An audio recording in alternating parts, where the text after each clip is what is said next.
The United States is being hammered by multiple winter storms simultaneously, and what we're witnessing right now is a textbook example of a split flow pattern in the jet stream. This is not a single weather event. This is a fundamental atmospheric configuration that's driving extreme weather on both coasts. More than 9,000 flights have been canceled or delayed. Highways are shut down from Pennsylvania to Massachusetts. California is experiencing its wettest Christmas in years, with at least 3 people dead from flooding and mudslides, and this pattern shows no signs of breaking anytime soon. Over the next 30 minutes, I'm going to teach you how to read weather patterns like a meteorologist. You'll understand why these storms are behaving the way they are. You'll learn how to interpret weather maps and forecasts. You'll discover the science behind different types of winter precipitation. And most importantly, you'll gain the knowledge to make informed decisions that could save your life. At the 8-minute mark, we'll dive deep into the atmospheric mechanics. By minute 15, you'll understand precipitation types and why they matter.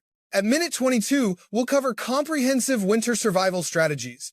Let me start by explaining what a split flow pattern is, because once you understand this, everything else makes sense. Imagine the jet stream, that river of fast-moving air 5 to 7 miles above the Earth's surface that steers our weather systems. Normally, it flows in one main branch across North America, but right now, it's split into 2 separate branches. One branch is diving south through the western United States, bringing moisture from the Pacific Ocean into California.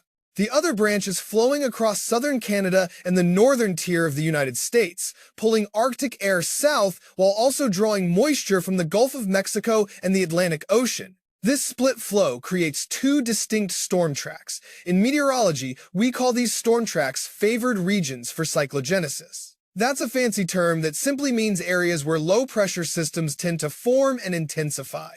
Right now, we have one storm track across the Pacific Northwest in California, and another across the Great Lakes and Northeast. And both tracks are extremely active. Why does this matter to you?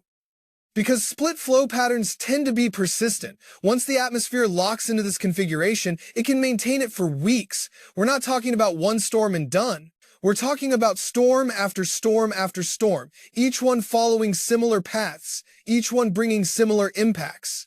This is why the next 2 to 3 weeks could see repeated winter weather events across much of the United States.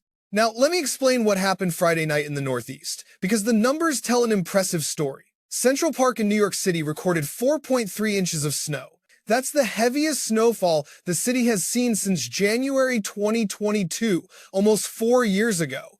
The month of December has now exceeded 7 inches of total snowfall. That hasn't happened in any month in about 4 years as well. But here's what's fascinating from a meteorological perspective. The snow totals vary dramatically over very short distances. Why? Because of something called a precipitation gradient. When you have a storm system with marginal temperatures hovering right around 32 degrees Fahrenheit, small changes in elevation or distance from the ocean can create dramatically different outcomes. Bob Oravec from the National Weather Service Weather Prediction Center explained that snowfall ranged from 6 to 10 inches across a wide area from Syracuse in central New York all the way to Long Island and parts of Connecticut. But New York City itself only saw 2 to 4 inches. The difference? The urban heat island effect and proximity to the ocean. Cities generate heat. All those buildings, all that pavement, all that human activity creates a microclimate that's typically 2 to 5 degrees warmer than surrounding rural areas. That 2 to 5 degrees is often the difference between snow and rain, or heavy snow and light snow. Let me teach you how to read a weather map so you can better understand these forecasts. When you see low pressure marked with an L on a weather map, that's the center of a storm system. Air flows counterclockwise around low pressure in the northern hemisphere.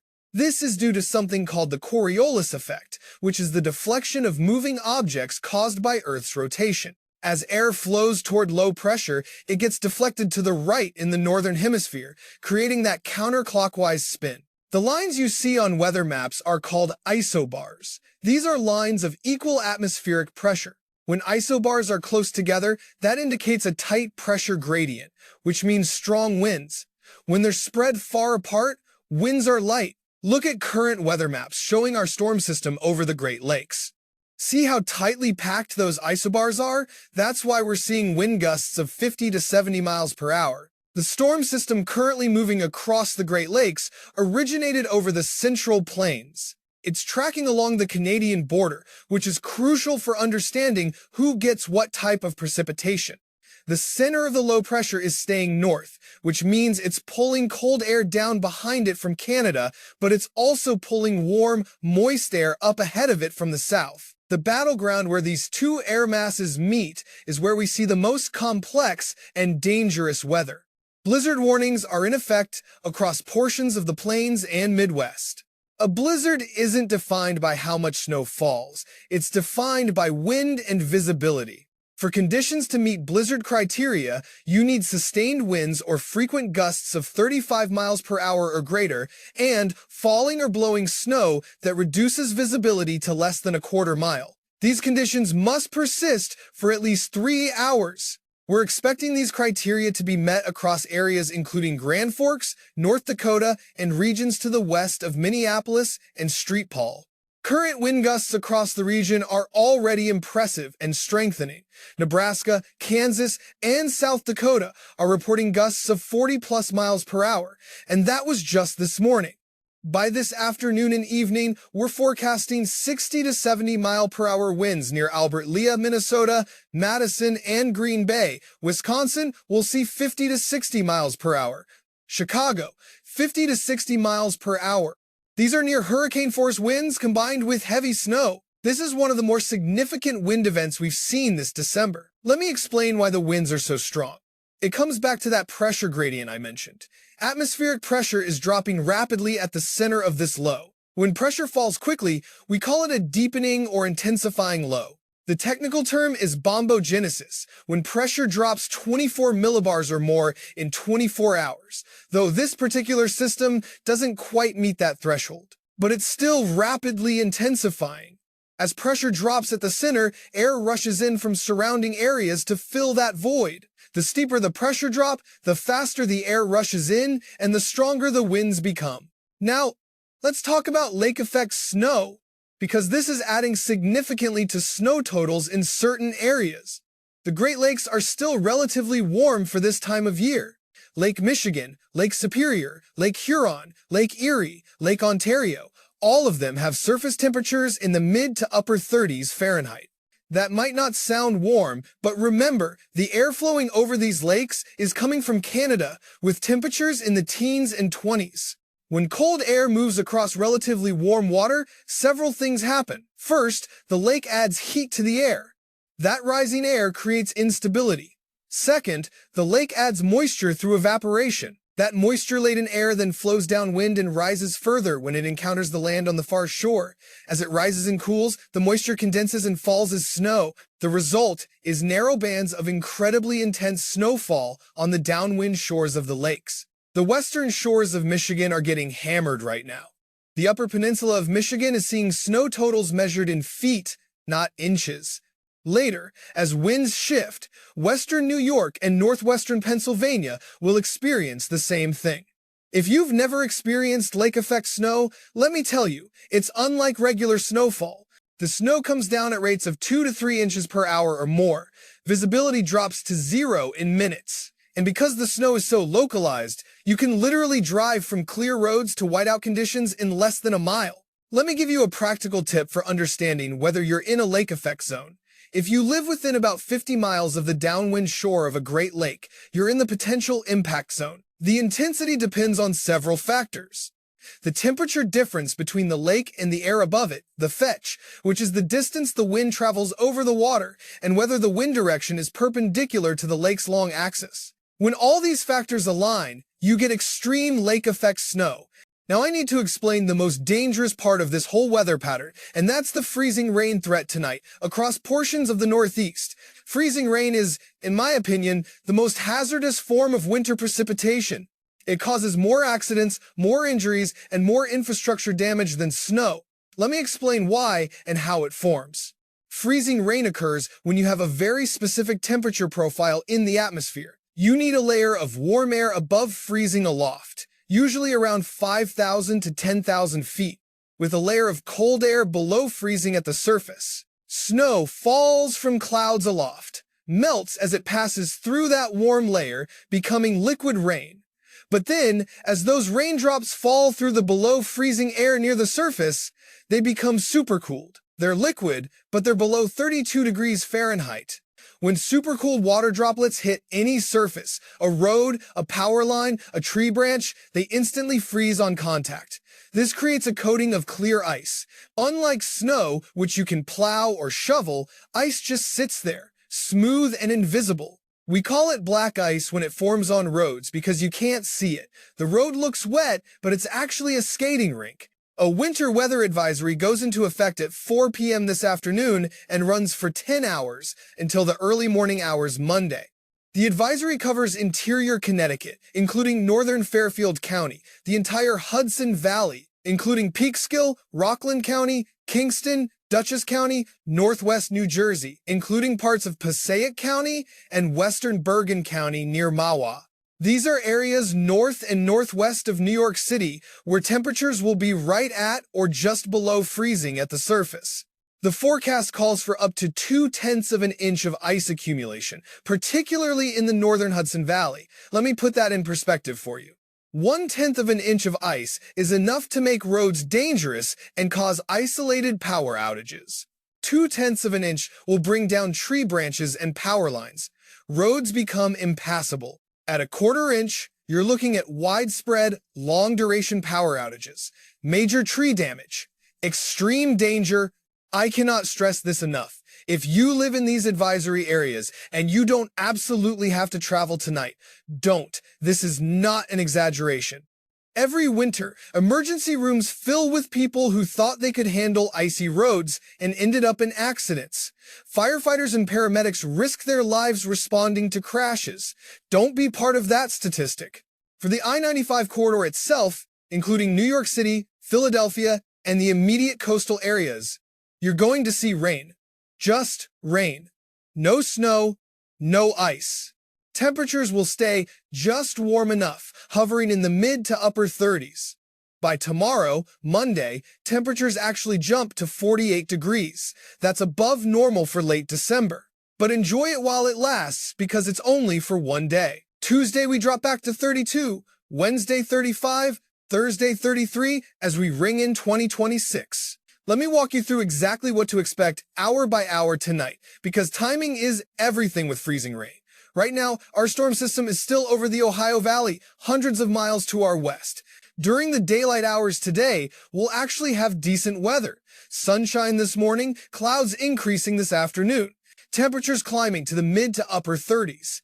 If you have errands to run, do them now. At 4 p.m., that's when things start changing. Light precipitation begins to develop over Pennsylvania. For areas north and west of the city, this precipitation starts as freezing rain. You'll see pink shading on radar, which indicates freezing rain. For the city and points south, it's liquid rain from the start. By 7 p.m., the freezing rain expands northward into the Hudson Valley and interior Connecticut. This is the most critical period. Untreated roads will glaze over quickly. Power outages will begin as ice accumulates on lines and tree branches. If you're driving during this period in the advisory area, pull over and get off the road. By midnight, precipitation continues across the entire region, but for most areas, temperatures have risen above freezing.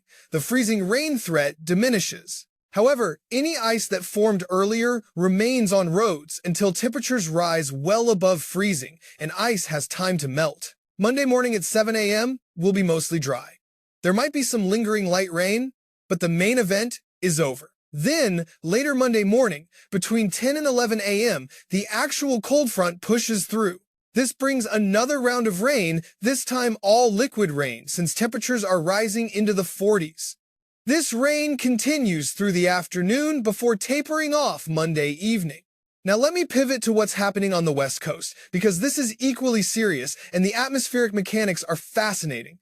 California has been pummeled by what meteorologists call atmospheric rivers. If you haven't heard this term before, let me explain what it means and why these systems are so impactful.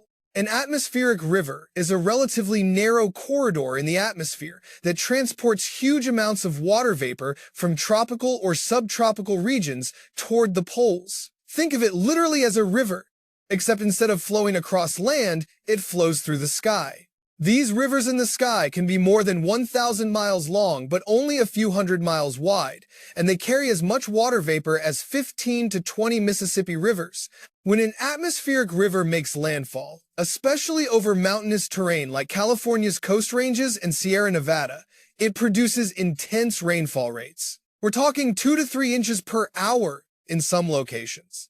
The storms that hit California on Christmas Eve and Christmas Day were classic atmospheric river events. Some parts of Los Angeles County received 11 inches of rainfall. To put that in perspective, Los Angeles averages about 15 inches of rain for an entire year. They got nearly a year's worth of rain in 2 days. The impacts have been catastrophic. Flash floods slammed communities from Los Angeles County to mountain towns. Mudslides buried homes and destroyed roads. At least 3 people died. About 100,000 people lost power. 380 households in burn scar areas were ordered to evacuate. Let me explain why burn scars are so vulnerable. When wildfires burn through an area, they do more than just remove vegetation. The intense heat actually changes the soil structure. It creates a waxy, water-repellent layer just below the surface. Normal soil acts like a sponge, absorbing rainfall. But fire-affected soil acts more like pavement. Rain can't soak in. Instead, it runs off rapidly, carrying with it loose soil, ash, rocks, and debris. Areas that burned in January's wildfires are now completely vulnerable. The soil hasn't had time to recover. Plant roots that normally hold soil in place are gone. When atmospheric rivers dump inches of rain in hours onto these slopes, the result is devastating debris flows. These aren't just mudslides. They're fast-moving walls of mud, rocks, boulders, tree trunks, and debris that can destroy everything in their path. Emergency officials went door to door ordering evacuations. One resident described waking up to 2 feet of water in his apartment. Another hiked 1.5 miles through the storm to rescue cats from his grandfather's flooded home. These are real people dealing with life-threatening situations. And more storms are coming. The National Weather Service says multiple atmospheric rivers are still lining up over the Pacific. Each one represents another potential flooding event. California officials are urging residents in vulnerable areas to take evacuation orders seriously. This is not the time to try to tough it out or protect property. Property can be replaced. Lives cannot. In Scripture, Proverbs chapter 27 verse 12 says, "The prudent see danger and take refuge, but the simple keep going and pay the penalty." There's profound wisdom in recognizing danger and responding appropriately. This isn't about living in fear. This is about exercising the good judgment and wisdom that God gave us. Let me shift now to comprehensive safety education, because knowledge saves lives. I'm going to teach you winter driving techniques that professional truck drivers and emergency responders use. These are skills that could save your life. First, understand weight transfer and traction. When you brake, weight shifts to the front of your vehicle.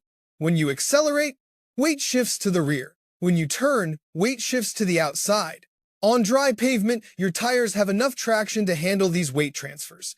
On ice and snow, they don't. The key to driving on winter roads is managing weight transfer. Brake early and gently. Start slowing down twice as far from your stopping point as you normally would. Apply steady, gentle pressure. If you have anti-lock brakes, which most modern cars do, apply firm, steady pressure and let the ABS system do its job. You'll feel a pulsing sensation through the pedal. That's normal.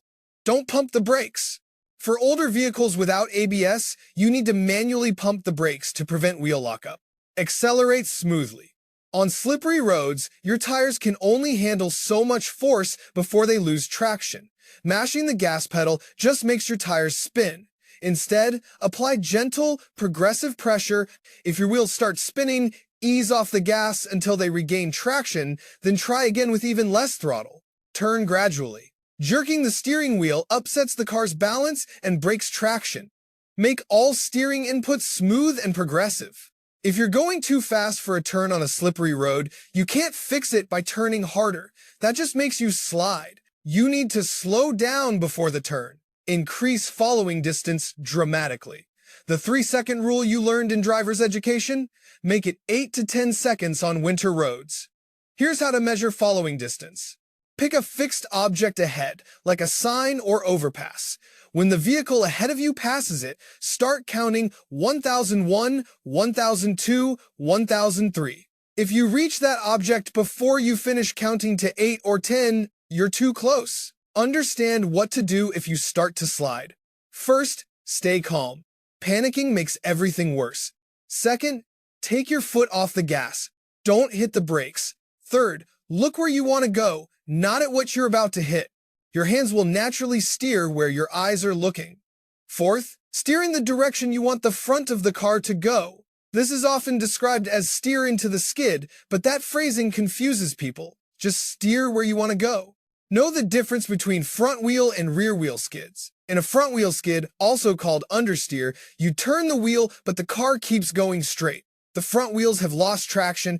The solution is to ease off the gas and straighten the wheels slightly until the front tires regain traction, then try turning again more gently. In a rear wheel skid, also called oversteer, the back of the car starts to swing around.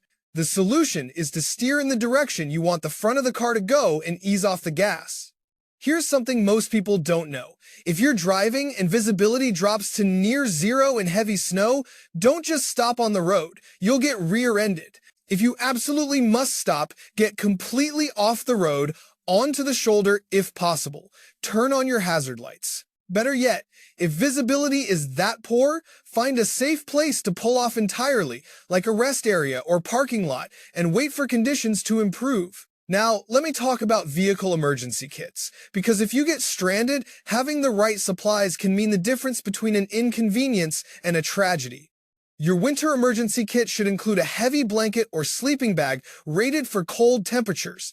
If you're stuck for hours with no heat, this could save your life. Include a flashlight with extra batteries, a first aid kit, jumper cables, basic tools including a screwdriver and pliers, a bag of sand or cat litter for traction if you're stuck, an ice scraper and snow brush, a small shovel, high-energy snacks like granola bars, water, and a phone charger, preferably one that works without the car running. Add warm clothing even if you don't think you'll need it. A spare coat, hat, gloves, and boots should live in your car all winter. I've heard too many stories of people who broke down wearing just what they had on, which wasn't enough. Also include road flares or reflective triangles to make your vehicle visible if you're stuck on the side of the road. Here's a critical safety tip. If you're stranded in your car and need to run the engine for heat, make absolutely certain your exhaust pipe isn't blocked by snow. Carbon monoxide is odorless and deadly. Every winter, people die from carbon monoxide poisoning in their vehicles. Check that exhaust pipe, clear the snow away, and crack a window slightly for ventilation even if it's cold. Home preparation is equally important. If your area is expecting ice accumulation, power outages are virtually guaranteed at certain thresholds. 0.2 of an inch of ice brings down lines. 1/4 inch causes widespread, extended outages. Some could last for days. Have multiple sources of light. Flashlights, battery-powered lanterns, candles with proper holders. Make sure you have fresh batteries. One of the most common mistakes people make is discovering their flashlight batteries are dead when the power goes out. Check them now. Food and water supplies should be adequate for at least 3 days. You don't need anything fancy. Canned goods, peanut butter, bread, crackers, dried fruit, things that don't require refrigeration or cooking. Have a manual can opener because your electric one won't work without power. Store 1 gallon of water per person per day. If you lose power, your water might still work, but it might not. Better to be prepared. Have a way to receive weather updates when the power is out. A battery-powered or hand-crank weather radio is essential. Your phone will eventually die even with a portable charger. A weather radio will keep you informed. Heating is your most critical concern in winter power outages. If your primary heat is electric or requires electricity to run the furnace fan, you need a backup plan. Do you have a fireplace? Make sure you have dry wood and the chimney is clean. Do you have a generator? Make sure you know how to use it safely. Generators must be run outside, never in a garage or basement. Carbon monoxide from generators kills people every year.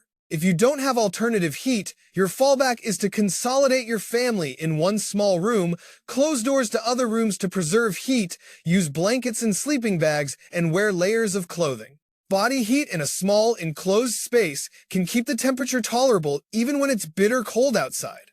Protect your pipes. Pipes in unheated areas like basements, crawl spaces, and exterior walls are most vulnerable. Let faucets drip slightly. Running water, even a trickle, is much less likely to freeze than standing water. Open cabinet doors under sinks to allow warm air to circulate around pipes. If you're going to be away from home, don't set your thermostat below 55 degrees, and consider shutting off your main water valve and draining your pipes if you'll be gone for an extended period. If pipes do freeze, shut off the water supply immediately. Frozen pipes often burst as they thaw because ice expands and cracks the pipe. When it melts, water pours out through those cracks. If you have frozen pipes but they haven't burst yet, you can try thawing them with a hairdryer, but never use an open flame. And always start from the faucet and work back toward the frozen area so melting ice has somewhere to go. Let me talk about the community aspect of winter weather, because this is where faith really comes into action. In Matthew chapter 25, Jesus tells the parable of the sheep and the goats. He says, "Whatever you did for one of the least of these brothers and sisters of mine, you did for me." That includes checking on neighbors during storms. Elderly residents who live alone are particularly vulnerable. They may not have family nearby. They may have mobility issues that make it hard to prepare. A simple knock on the door to ask if they need anything can make a tremendous difference. Do they have food?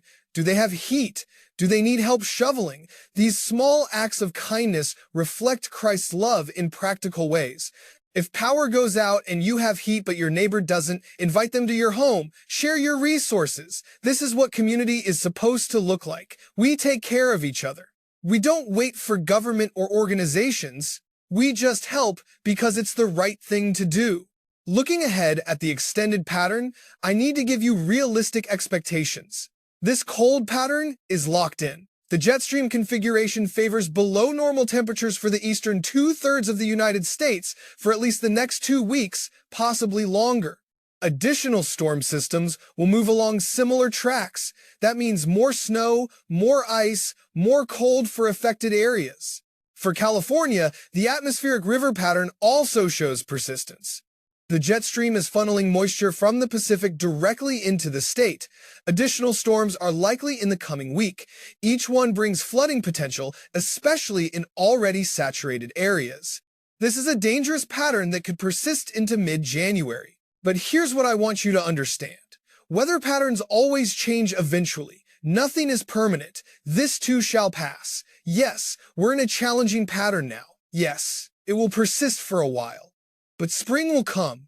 The jet stream will shift. Temperatures will moderate. In the meantime, we prepare, we help each other, and we trust. In Psalm 46, verse 1, Scripture says, "God is our refuge and strength, an ever-present help in trouble." That doesn't mean trouble won't come. Storms happen. Life brings challenges, but it means we're not facing them alone. There's a strength beyond ourselves that we can draw on. That's not fatalism or wishful thinking. That's faith grounded in the character of God, who has proven faithful through every generation. Let me give you one final piece of meteorological education that I think you'll find fascinating. You've probably heard weathercasters talk about models and wondered what that means.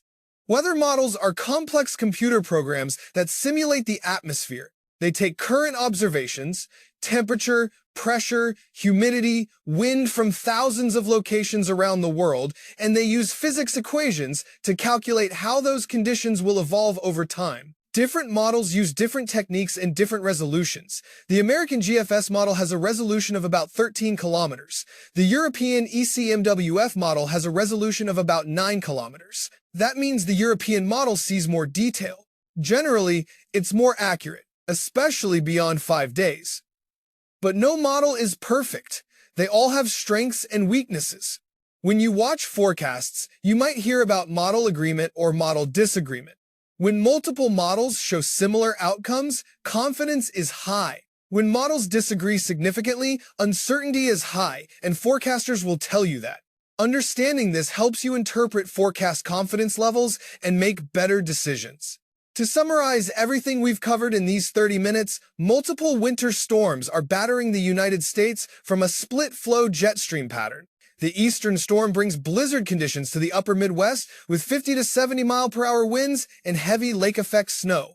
Chicago, Cleveland, and the Great Lakes face dangerous travel today and Monday. Tonight, freezing rain threatens areas north and west of New York City, with up to 0.2 of an inch of ice accumulation possible. This creates dangerous roads and likely power outages. California continues experiencing atmospheric river storms with flooding, mudslides, and evacuation orders in burn-scar areas. Prepare your home and vehicle, check on neighbors, drive only if necessary, and slow down dramatically if you must travel. Take evacuation orders seriously. Follow the wisdom of Proverbs. See danger and take refuge. These storms will pass. The pattern will eventually break. Until then, we stand together, help each other, and trust the God who created the weather systems we're studying and controls the winds we're monitoring. He is sovereign over the storm, and He is with us through it. May God bless you, keep you safe, and give you wisdom to navigate these challenging weather days ahead.